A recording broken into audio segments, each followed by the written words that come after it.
हम सामने में बैठे हुए थे, बस ऐसे निकलने ही वाला था कि वो हाथ में ऐसे सब मिल करके पकड़ लिया। बोले ये क्या है? निकला तो बस पिस्टल है। हम तो शॉक्ड हो गए, भाई ये सब लेके तुम चल रहे हो मेरे साथ में, जबकि मेरे पास वाई प्लस सिक्योरिटी है, तो अब इसकी क्या जरूरत है?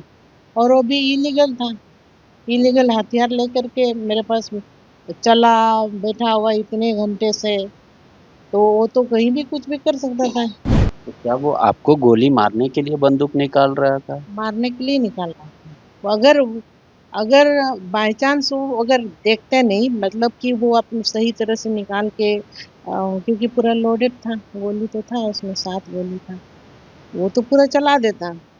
पूर्व विधायक सीता सोरेन के साथ धनबाद में एक अनहोनी घटना घटी, इन पर जानलेवा हमला हुआ। क्या कुछ है पूरा मामला? कब हुआ, कहाँ हुआ, कैसे हुआ? हम खुद जानते हैं सीता जी से। सीता जी, क्या हुआ अचानक? मतलब क्या आपको जान से मारने का प्रयास हो रहा था? कहाँ हुआ ये घटना, कैसे हुई? जी देखिए पांडे जी, कल तो एक शादी समारोह था धनबाद में, कतरा से। तो बस यहाँ से 1:30 बजे जैसे निकले, और हम देवाशीष जो पीओ है उसी के गाड़ी में बैठे, क्योंकि एक ड्राइवर का तबीयत खराब। अब बस हम लोग जा ही रहे थे, अच्छा से पहुंचे, ठीक ठाक हुआ। शादी में भी हम लोग 1 घंटा जैसे अटेंड किए, और उसके बाद इतना लंबा सफर हुआ तो सोचे कि कहीं फ्रेश व्रेश हो जाते हैं, चाय नाश्ता भी हो जाएगा, तो उसी ये पर हम सोनाटल होटल में हम लोग गए। अब उसमें क्या है, हमारे कुछ जो यहाँ के रांची के भी कुछ लड़के सब थे जो इलेक्शन में काम किए थे, और धनबाद के भी थे। तो जब साथ हम लोग मिल गए तो बस एक चर्चा होने लगी कि भाई इलेक्शन में ऐसे हुआ, बहुत कुछ हुआ, क्योंकि वो देवाशीष से जो वही मेन हैंडलिंग कर रहे थे, केस का हो चाहे मैनेजमेंट का हो। तो बहुत सारे कुछ ऐसे शिकायत भी आ रही थी कि देवाशीष घोष ने मतलब सही तरह से मैनेजमेंट नहीं किए, जिसके कारण इलेक्शन लूज किए। और काफी चीजों का ऐसे जब सब मिल करके पूछने लगे तो वो जवाब नहीं दे पाए। तो भाई जब जवाब नहीं दे पाए तो उसी पर थोड़ा सा हल्ला गुल्ला पूरा होने लग गया, तुम्हारे वजह से हम लोग इलेक्शन लूज किए, ऐसे वैसे पूरा चला। तो फिर वो आपे से बाहर हो गया, कंट्रोल ऑफ माइंड हो गया उसका। तो और अपने दाहिने तरफ में वो रिवॉल्वर रखा हुआ था, बस हाथ घुसाया। तो बगल बगल सब लड़के लोग थे, देखे हम सामने में बैठे हुए थे, बस ऐसे निकलने ही वाला था कि वो हाथ में ऐसे सब मिल करके पकड़ लिया। बोले ये क्या है? निकला तो बस पिस्टल है। बोले हम तो शॉक्ड हो गए, भाई ये सब लेके तुम चल रहे हो मेरे साथ में, जबकि मेरे पास वाई प्लस सिक्योरिटी है, तो अब इसकी क्या जरूरत है? और वो भी इलीगल था, इलीगल हथियार लेकर के मेरे पास चला बैठा हुआ इतने घंटे से, तो वो तो कहीं भी कुछ भी कर सकता था, गाड़ी में भी कर सकता था, क्योंकि एक पीएसओ बैठा हुआ था बस, और पीछे तो हम ही थे। तो उसके बाद हमने पुलिस को सूचना दी, एसपी एसपी साहब को, इसको रांची एसएसपी को भी फोन किया, थाना प्रभारी को भी, सब तरह फोन चला गया। भाई हम पहले तो अपने सिक्योरिटी को बताएं, देखिए ये करके था ये, फिर वो लोग सब कुछ ले आ रहे हैं, देखे तो वो लोग फिर कस्टडी में लिए। इसके बाद इधर से भी आए, थाना से भी आए, पीएसपी से देखा। तो उसके बाद से रिमांड में उनको ले लिया गया, फिर सारा प्रक्रिया हुआ, अरेस्ट किया गया। यही सब घटना घटा। पुलिस ने आपसे लिखित भी कुछ लिया क्या? जी बिल्कुल, हम तो जो घटना हुआ जिस किस तरह से हुआ सब हम लोग लिखित दिए, एफआईआर किए। अब एक जांच का विषय है, क्योंकि हम सरकार से भी चाहेंगे हम पूरी तरह से असुरक्षित थे, तो बाल बाल बचे। और ये जो पीए बन करके हुए, आखिर वो इसके पीछे किन लोगों की हाथ है, जो इतना बड़ा मतलब साहस करके इस तरह का घटना को मतलब अंजाम देने वाले थे। आखिर पुलिस प्रशासन से भी रिमांड में लेकर के पूछताछ करे कि ये मतलब किस गिरोह का काम कर रहे थे, ये हम चाहेंगे। तो मतलब देवाशीष घोष जो चुनाव में भी आपके जो कार्यकर्ता थे बीजेपी से, उनसे नाराज थे कि वो बात नहीं कराते, चाहे वो क्या इसी मुद्दे पर बातचीत शुरू हुई और सब बीजेपी के कार्यकर्ताओं ने इल्जाम लगाने लगा उस पे, तब वो आपे से बाहर हो गए? देखिए, बीजेपी का कोई कार्यकर्ता उसमें नहीं थे, वो हमारे खास अपने लड़के थे, जो मतलब जिन पर हम पूरा विश्वास करते हैं। तो वो सब थे, वो धनबाद के थे, कुछ रांची के थे, जामताड़ा के नहीं थे। हाँ, लेकिन इसके ऊपर हम हमेशा मतलब आरोप यही उठा था कि भाई देवाशीष ने मिसमैनेजमेंट किया है इलेक्शन में। तो हम लोग कभी बहुत दिनों से बैठे नहीं थे, अब जब मिले तो चर्चा हो जाती है ना। अब ये तो पूरा प्लानिंग के साथ, तैयारी के साथ था, इस तरह से तो हम सोचे नहीं थे, जाने नहीं थे, जो मतलब बड़ी घटना को अंजाम दे सकते थे। तो क्या वो आपको गोली मारने के लिए बंदूक निकाल रहा था? मारने के लिए निकाल रहा था वो। अगर अगर बाय चांस वो अगर देखते नहीं, मतलब कि वो अपने सही तरह से निकाल के क्योंकि पूरा लोडेड था, गोली तो था उसमें, 7 गोली था, वो तो पूरा चला देता। तो वो लाइसेंसी पिस्टल है उनके पास या अवैध था इसी तरीके? बिल्कुल अवैध था, वो लाइसेंस नहीं था, इलीगल था। तो आपने उनसे क्या सवाल पूछने लगे जब आपके बच्चों ने लड़कों ने जब कहा कि मिसमैनेजमेंट इनके चलते आ रहे हैं हम लोग, तो आप भी थोड़ा गुस्सा किए उन पे? नहीं, हाँ बिल्कुल गुस्सा तो आएगा ही ना। अब इतना बड़ा मतलब ये जिम्मेवारी को उसने ढंग से नहीं निभाया, और पूरा इसको कहा जाए धोखा। आप मेरे साथ थे, और जिस पर पिए ऐसा है कि आप जिन पर भरोसा कर सकते हैं, आँख मूंद के एकदम देखिए। उसने भरोसा को तोड़ा। तो गुस्सा तो आएगा ही, थोड़ी चिल्लाएगा ही कोई भी, तो यही सब बस हुआ था। अच्छा, आपके पास पहले जो पीए थे राकेश चौधरी जी, उसके बाद देबाशीष जी आए, तो देबाशीष जी का चयन आपने खुद से किया था या कोई लेकर आया था मिलाने की मैडम इनको पीए के तौर पे रख लीजिए?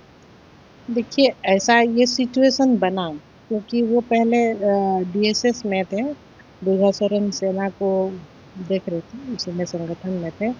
उसके बाद मेन जो मेरा पीए में वो नहीं आए थे, और कभी कभी इलेक्शन में, एमपी इलेक्शन में भी ये थोड़ा सा करीब आया और जुड़ा, देखा।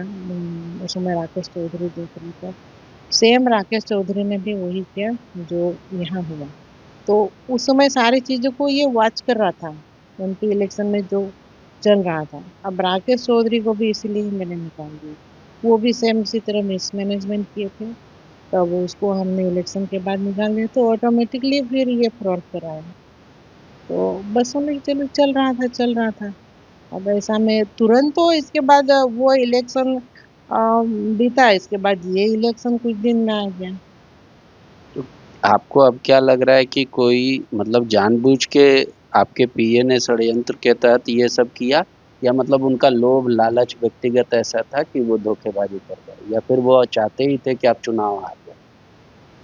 इसमें बहुत कुछ मतलब किसी एक पॉइंट पर हम लोग नहीं जा सकते हैं, क्योंकि उसका लालच भी, धोखा भी, कोई उसके पीछे भी लगा होगा, जो पॉलिटिकल लोग हैं, जो दुश्मन होता है कि कोई तो नहीं चाहेगा, सब इलेक्शन में तो चाहेंगे, हम भी चाहेंगे कि हम जीते, मेरा विपक्ष चाहेगा वो जीते। हम लोग जीतने के मकसद से ही चुनाव लड़ते हैं, लेकिन जो अपना आदमी है, जो मेरा, तो हम तो खुद चाहेंगे वो तो मेरा अपना विश्वासी हो। और अगर नहीं है तो हम लोग जब साथ चल रहे तो पूछा पूछी तो हो गई, झगड़ा भी हो गई। लेकिन ये रिवॉल्वर रहेगा अवैध, मतलब ये तो मतलब बहुत ही बड़ा, क्या बोला जाए, साजिश बोला जाए, या फिर पूरा ही मकसद ही कि हाँ कुछ ऐसा होगा, क्योंकि वो जानता है गलत है। तो कभी सोच भी रहा होगा कि अगर किसी दिन कुछ ऐसा हुआ तो हम तो अपने बचाव के लिए वो चीज का इस्तेमाल करेगा ही करेगा। और वही हुआ कल। पहले कभी पिस्टल के साथ उनको देखा था या रिवॉल्वर के साथ आपने पहले कभी? नहीं, हम तो कभी नहीं देखे थे, कल ही देखे। और कल ही पता चला कि मतलब एक नहीं, वहां पर वो पॉकेट में था एक तो रिवॉल्वर, उसके जो पर्स में था वहां भी एक रिवॉल्वर था। और फिर ये पता चला कि तीन तीन रिवॉल्वर ये रखता है, लेकिन कल दो ही था। तो इस घटना के बाद क्या आपने मुख्यमंत्री से या अपने पार्टी के नेताओं से बात किया, क्योंकि आपको सीआरपीएफ का बॉडीगार्ड मिला है वाई श्रेणी का? और बिल्कुल अभी तो मौका नहीं मिला है, हम आज दोपहर में पहुंचे हैं, इसके बारे में हम लोग चर्चा करेंगे। राज्य सरकार से आप क्या चाहती है कि आपका सिक्योरिटी राज्य सरकार भी और बढ़ाए? और आप अपने पार्टी नेताओं से कुछ बात हुई प्रधानमंत्री जी से या गृह मंत्री से या बाबूलाल?